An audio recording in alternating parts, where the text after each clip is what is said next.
3.5 దశాబ్దాల వృత్తి జీవితం.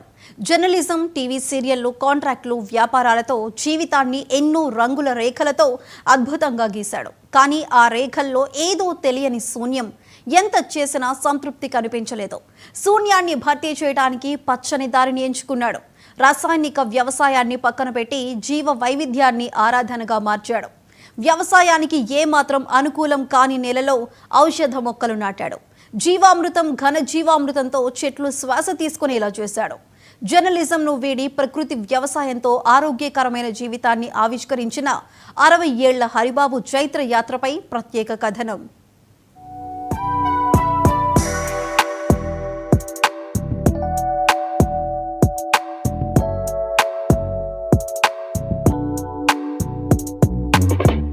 సంపూర్ణ ఆరోగ్యంతో ఆనందకర జీవనం కోసం అన్వేషిస్తున్న హరిబాబు హైదరాబాద్ సిటీని వదిలి ప్రకృతి వ్యవసాయానికి శ్రీకారం చుట్టారు.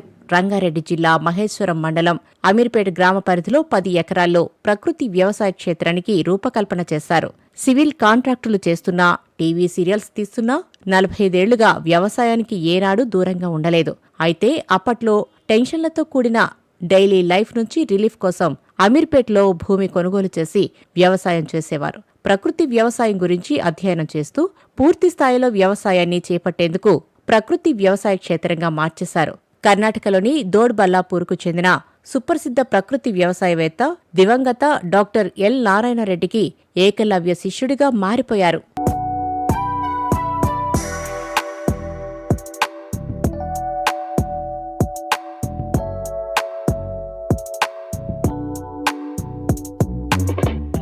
అసలైన పంట పొలమంటే 2-3 ఎకరాలు కాదు, ఎన్నెన్నో రకాల చెట్లతో నిండి ఉండాలని నారాయణరెడ్డి బల్లగుద్ది చెబుతూ ఉండేవారు.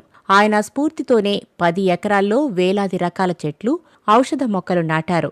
పాలేకర్ సూచించిన జీవామృతం, ఘన జీవామృతాలకు మరికొన్ని పదార్థాలు కలిపి వాడుకుంటూ చక్కని ఫలితాలను సాధిస్తున్నారు. రాజేంద్రనగర్లోని కేంద్ర వ్యవసాయ విస్తరణ పరిశోధన గ్రామీణ అభివృద్ధి సంస్థలో శిక్షణ పొందేవారికి, రైతులకు, విద్యార్థులకు హరిబాబు క్షేత్రం సందర్శనీయ స్థలంగా మారింది. పూర్వాశ్రమంలో తనకున్న రాజకీయ అనుబంధం మేరకు తన క్షేత్రాన్ని అటల్ బిహారీ వాజ్పేయి ఉద్యాన పరిశోధనా సంస్థగా పిలుచుకుంటున్నారు. అందులో పండ్ల చెట్ల విభాగానికి ఎల్కే అద్వానీ పేరు, ఔషధ మొక్కల విభాగానికి చరక సుశ్రుతుల పేరు, పూల విభాగానికి అబ్దుల్ కలాం పేరు పెట్టుకున్నారు.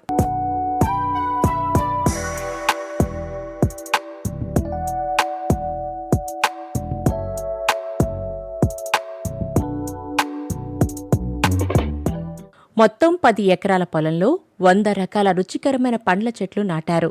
సపోటా, కాలపతి బ్లాక్ జామ, తాయి జామ, నేరేడు, పనస, మామిడి దగ్గర నుంచి dragon fruit, avocado, red apple, water apple, ధోనీ star, fruit jabuticaba, Brazil grapes ఇలా రకరకాలకు చెందిన మొత్తం 3000 పండ్ల చెట్లను హరిబాబు నాటారు. ఈ 10 ఎకరాల పొలానికి ఒకే ఒక బోర్ ఉంది.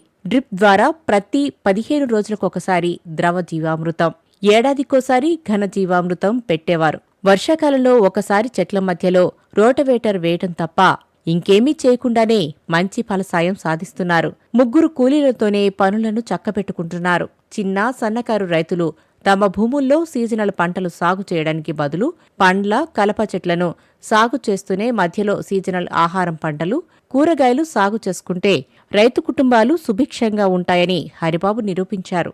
నా పేరు హరిబాబు, సుభాష్ హరిబాబు, అమీర్పేట గ్రామం, మహేశ్వరం మండలం, రంగారెడ్డి జిల్లా.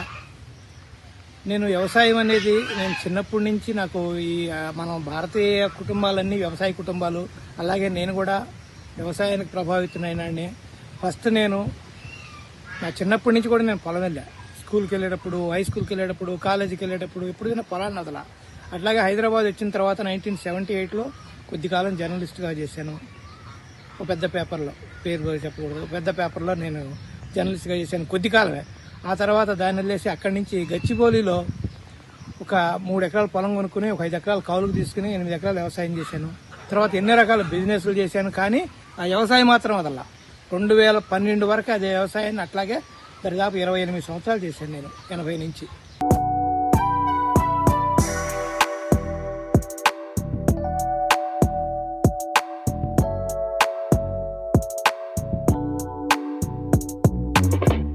హరిబాబు పొలంలో నోని గ్రావియలా వంటి ఔషధ గుణాలున్న చెట్లతో పాటు చిన్న పొదల్లో పెరిగే లెమన్ గ్రాస్, మానుపతి తదితర ఔషధ మొక్కలు, అనేక సుగంధ మొక్కలు సైతం 200 రకాల వరకు నాటారు. ప్రతి చెట్టు పక్కన ఒక ఔషధ మొక్క నాటడం విశేషం. 10 ఎకరాల్లో వేలాది మొక్కలు నాటినప్పటికీ అవన్నీ హరిబాబు కొనుక్కొచ్చి నాటలేదు. అంతేకాదు, అన్నీ ఒకేసారి కూడా నాటలేదు. 6 ఏళ్ల క్రితం మొదట 1 ఎకరంలో రకానికి ఒక పండ్ల మొక్క చొప్పున కొనుక్కొచ్చి నాటారు. అవి పెరుగుతూ ఉండగా ఆ చెట్లకే గ్రాఫ్టింగ్ చేయడం నేర్చుకున్నారు. అలా అంటు మొక్కలను తయారు చేసుకుని మిగతా 9 ఎకరాల్లో నాటారు. వాటర్ యాపిల్లోని గ్రావియోలా, లక్ష్మణ ఫలం, రామఫలం, సీతాఫలం, డ్రాగన్ ఫ్రూట్, నేరేడు, పనస రకాలను ఎక్కువ సంఖ్యలో గ్రాఫ్ట్ చేసి నాటారు. తక్కువ ఖర్చుతో కేవలం 3 కూలీలతో ఎకరం పండ్ల తోటను 10 ఎకరాల పండ్ల తోటగా ఎలా విస్తరించవచ్చో హరిబాబును చూసి నేర్చుకోవాల్సిందే. సొంత విత్తనం, సొంతంగా మొక్కలు తయారు చేసుకోవడం వ్యవసాయంలో నిలబడదలుచుకున్న ప్రతి రైతు నేర్చుకోవాల్సిందే అంటున్నారాయన. కొన్ని మొక్కలు తెచ్చుకోవాలా, అన్ని నర్సరీల నుంచి వందల మొక్కలు, 1000 మొక్కలు కొనుక్కురాకూడదు. నేను బిగినింగ్ కొనుక్కొచ్చా, అంతే 4000 మొక్కలు కొనుక్కొచ్చాను. బిగినింగ్లో 5 కాదు, 4000 కొనుక్కొచ్చాను. ఆ 4000 మొక్కలే తర్వాత నేనేం నేర్చుకున్నానంటే ఈ మొక్క నుంచి మొక్క పుట్టిటం నేర్చుకున్నా.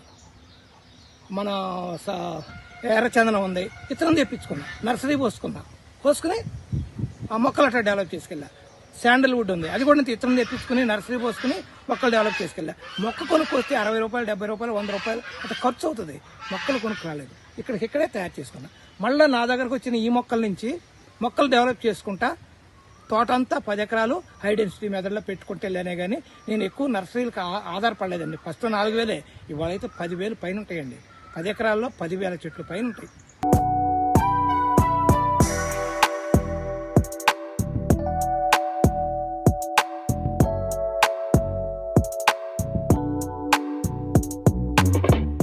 సొంత నర్సరీలో నిరంతరం ఆదాయం ఇచ్చే పండ్ల మొక్కలతో పాటు దీర్ఘకాలంలో ఆదాయాన్నిచ్చే విలువైన కలప మొక్కలు కూడా హరిబాబు వేలాదిగా నాటారు.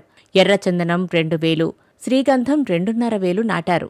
కంచె పంటగా ఓక్కాయ మొక్కలు 3,000 నాటారు. బెంగళూరు నుంచి ఈ 3 రకాల విత్తనాలు తెచ్చి తన తోటలోనే నర్సరీ పెంచుతున్నారు. తాను నాటుకోవడంతో పాటు ఇతరులకు అమ్ముతున్నారు. పండ్లను అనాథలకు, పేద విద్యార్థులకు దానం చేస్తున్న తనకు ఆదాయమంతా నర్సరీ ద్వారానే వస్తుందని హరిబాబు తెలిపారు.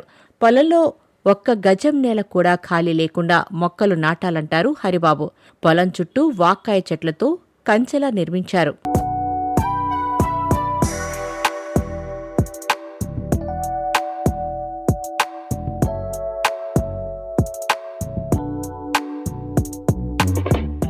నాలుగు రకాల దేశవాళీ ఆవులు, 4 దూడలు, మరో 6 దత్తత తెచ్చుకుని పెంచుకుంటూ పేడమూత్రంతో జీవామృతం, ఘన జీవామృతం తయారు చేసి వాడుకుంటున్నారు.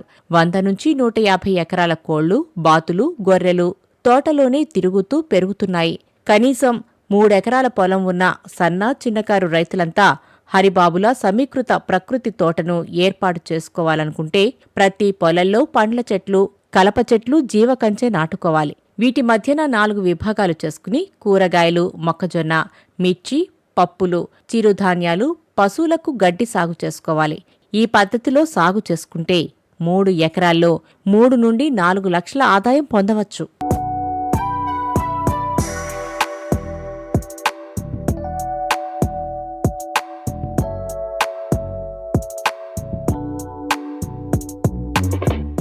హరిబాబు పొలంలో 3 కూలీలతో బెల్లం తదితరాల కొనుగోలుకు ఏటా 5 లక్షల ఖర్చు చేస్తున్నారు. ఈ ఖర్చులు రాబట్టడానికి ఎర్రచందనం, శ్రీగంధం, వాక్కాయ మొక్కలు అమ్ముతున్నారు.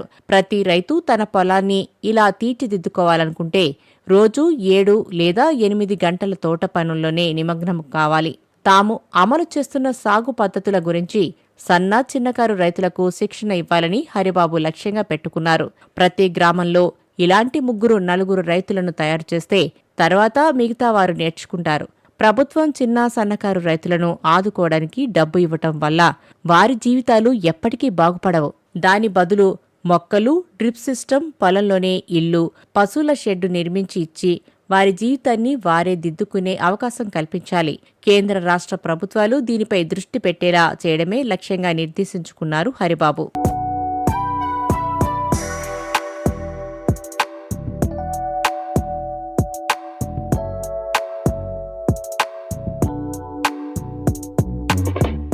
ఆరోగ్యకరమైన ఆనంద జీవన అన్వేషణలో ప్రకృతి వ్యవసాయాన్ని చేపట్టి మంచి ఫలితాలు రాబడుతున్న హరిబాబు తన తోటలో పండిన పండ్లను ప్రభుత్వ పాఠశాలల్లో చదివే చిన్నారులు, పేద పిల్లలకు, కూలీలకు ఉచితంగా పంచుతూ మానవత్వాన్ని చాటుతున్నారు. డబ్బు సంపాదన కోసం ఈ పండ్ల తోట వేయలేదు. సంపాదన కోసమైతే వ్యాపారాలు చేసుకునేవాడిని.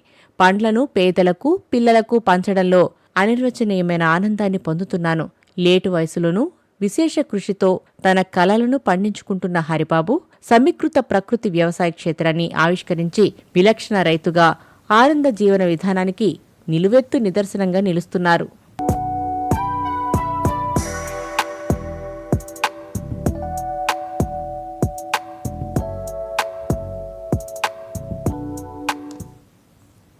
ఇవి ఇప్పటివరకు అప్డేట్స్. Keep watching.